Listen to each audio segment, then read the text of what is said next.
Assalomu alaykum, yaxshilar, yaxshimisizlar? Qabrimizda davinalari 200 dan oshib insult bo'lib, bir marta ikki marta insult bo'lgan bemor bo'ldilar. To'da dorilar ichmay qo'ygan ekanlar, yana qon bosim ko'tarilib ketdi, qovlantagi qon yig'ib ketdilar. Nimaga e'tibor bersangni so'rardim. Mana davina bana yuraverganda mana aortani qarang, mana kattalashib ketgan. Aorta kattalashib ketgan, mana to'ri 3 to'ri ketyapti. Bu to'rgacha bo'ladi.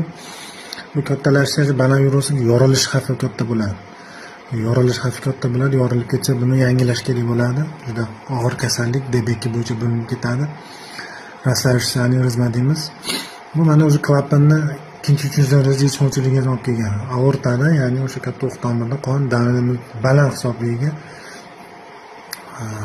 o'sha orqaga o'tkazib yuboryapti. Albatta devorlar juda ham qalin. Bu tushunarli narsa. O'sha narsalarga javob beradi o'zingiz ham. Sog' bo'linglar, salomat bo'linglar.